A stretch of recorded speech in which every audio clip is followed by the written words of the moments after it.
The following program is the work of the broadcast students at the British Columbia Institute of Technology. BCIT magazine features news stories from around the Lower Mainland, which were produced over the last week. Responsibility for the content of the show rests completely with the students and their instructors.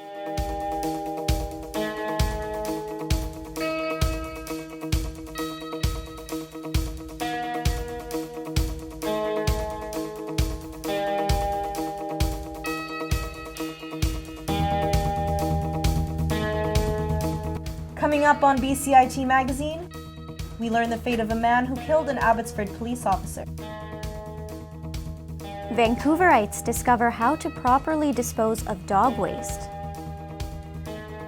And First Nation leaders speak about their economic futures.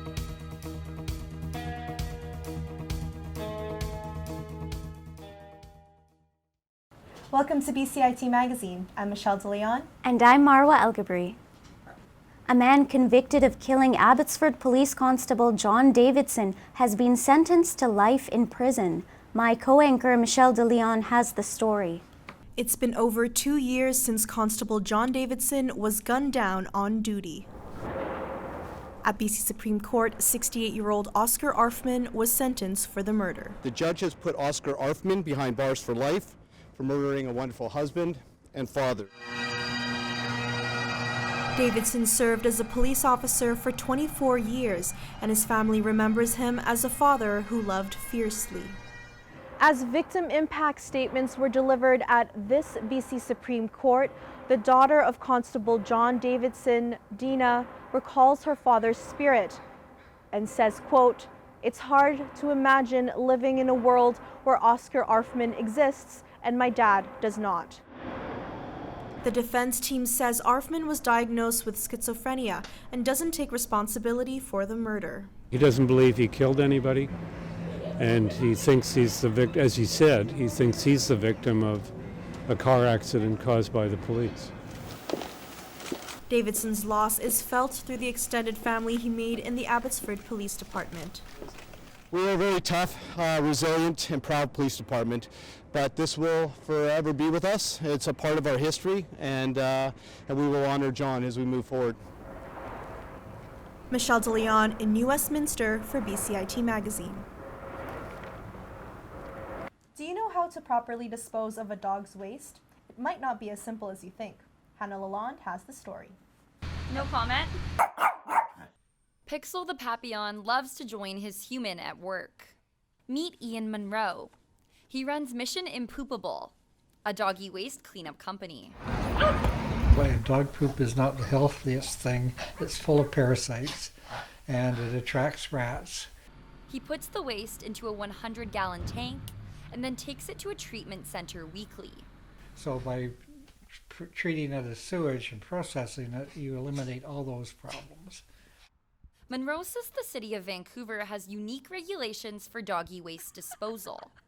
We have to have tanks in our trucks and special hoses and connections in order to take it all the way down to the waste treatment plant and hook up and empty it out for proper processing.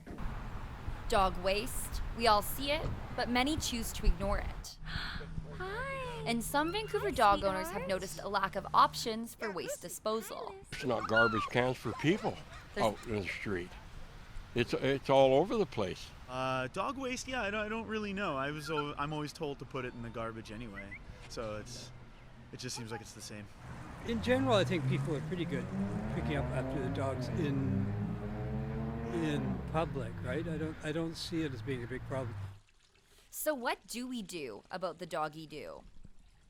In an online statement, the City of Vancouver says pet waste is the pet owner's responsibility and should be bagged before being placed in a red dog waste cart or double bagged before being placed in the garbage. Right now, the city has a pilot project that has red bins designated for dog waste in several areas. If approved, Vancouverites could see these bins increase around local parks. Dog owners who want to dispose of their furry friends' waste could also use a toilet. Hannah Lalonde in Vancouver for BCIT magazine. That's a good boy. A trio of First Nation leaders spoke at the Greater Vancouver Board of Trade for the first time. Highlighting their economic futures, Kenneth Pittman walks us through some major talking points. Leaders from the Squamish, Musqueam, and Tsleil-Waututh nations spoke about their economic futures. Centered around the idea of real estate, the three were optimistic of the possibilities their communities have. As of today, Musqueam, Squamish, and Tsleil-Waututh are the largest private landowners in Vancouver. Back in December, in partnership with West Bank, the Squamish Nation announced an 11-tower development in Kitsilano, on the south side of the Burrard Bridge. The City of Vancouver has a target to build 20,000 rental units over the next 10 years. We're talking about building 5,000 of that. And they've only approved hundreds. The proposed development is expected to bring in between $8 and $10 billion for the Squamish Nation over the lifetime of the project. It wasn't just the Squamish talking real estate. The Tsleil-Waututh Nation just finished construction on a brand new admin and health center. There's our building today, from a double wide to this. It's freaking awesome. Yes, that deserves applause. While the talk focused on real estate, the speakers also emphasized it was about growing their communities. It's not just a 5 or 10 or 20-year kind of a situation to say the bottom line is economic development from a dollar and cents perspective. It's what are we creating and what are we leaving for our future generations. And so in my language we say, Tamat Kwetsikli and Snatchum, those are my words, thank you. Kenneth Pittman in Vancouver for BCIT Magazine.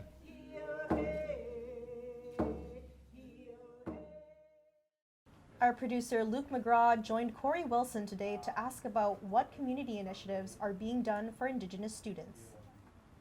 So Corey, if you could just touch base a little bit on the MST and Board of Trade meeting this week, that would be Okay, great. so it's just one of the events that the Board of Trade is looking at doing. The MST, the Musqueam Tsleil-Waututh Squamish group, is the largest landholder of the province. Okay. So it's very significant, obviously, in the Lower Mainland and for the members of the Board of Trade to learn about what the goals and the aspirations are of the MST. And I think it was a really good initial first step. It's the first time there's ever been this event. I think there was a lot of really interesting questions and a lot of networking and getting to know each other, which is really important for relationship building.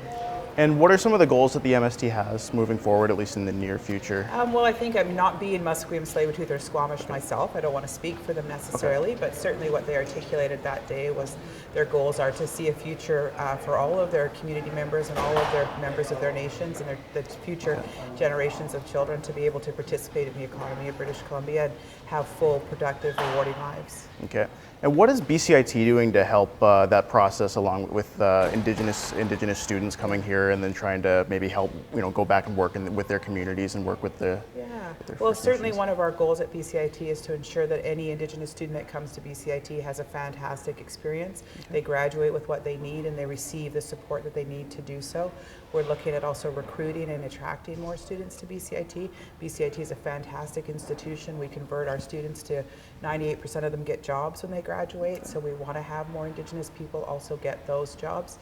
My sister Jody Wilson-Raybould, really recently elected independent from Vancouver Granville, and I think it's very exciting. I think it's just the fact that she was simply elected back in the 2015 election as an MP and then promoted to Minister of Justice and Attorney General of Canada was a moment that was very impactful for Indigenous people.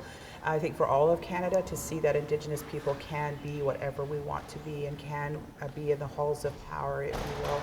And I think for Indigenous people to realize that you can fight the system, you can go against it, you can take the road less traveled and be what you want to be. And I think it's very inspiring for us as a people and for Canadians to know that you can do politics differently and you can do government differently.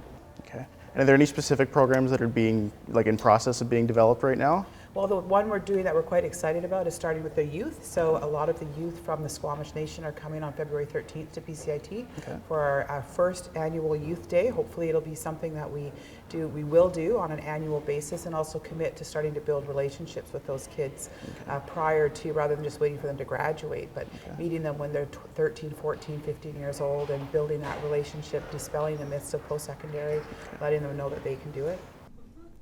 Tuesday's snowstorm caused BCIT's Burnaby campus to close midday. Our reporter Dylan Grant took to campus to see how BCIT's students reacted. The pain. Unlike schools like SFU or other places, they got canceled earlier in the day, so kids had a head start and not to go in. So we kind of had to come all the way here and then go all the way home for nothing. Nothing was forcing me to stay there except for myself, and I wanted to, but security was annoying, and they wanted to get us out of the buildings. Pretty annoyed, even like from the start, where most of my labs are canceled that day, and I couldn't even work on my assignments. I was pretty annoyed because if you're going to cancel school at the beginning of the day, not in the middle of the day when I have work to do and presentations to do.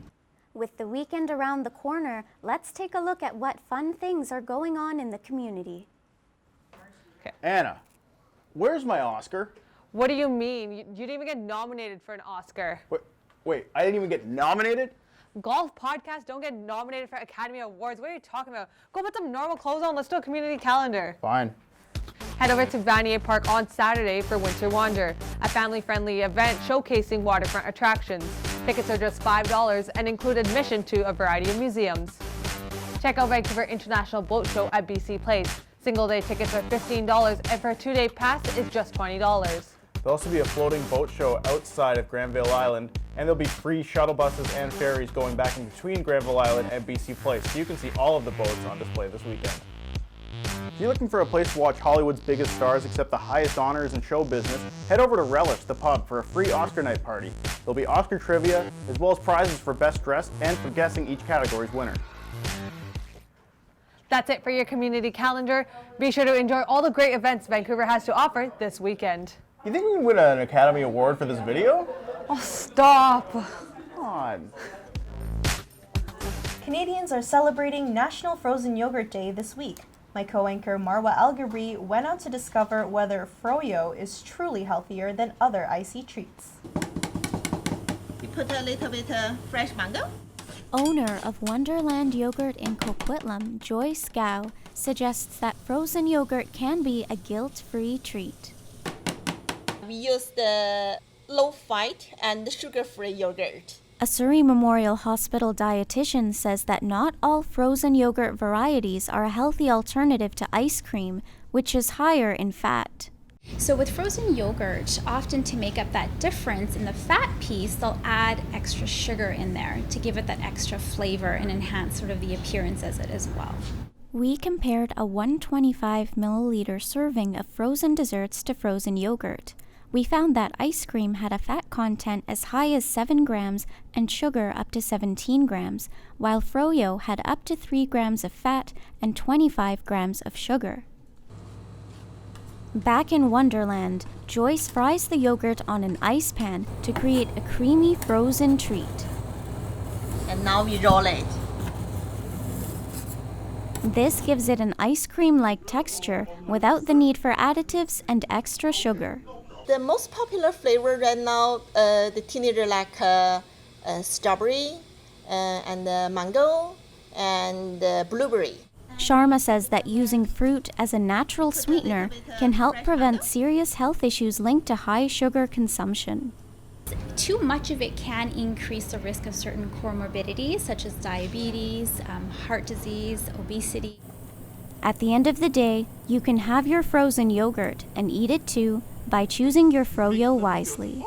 I'm Marwa Elgabri in Coquitlam for BCIT Magazine. That's it for BCIT Magazine. I'm Michelle DeLeon. And I'm Marwa Elgabri. Thanks for watching, and we hope you enjoy some frozen yogurt. If you have any questions regarding the show, you can contact us at bcit-broadcast.com or bcitnews.com.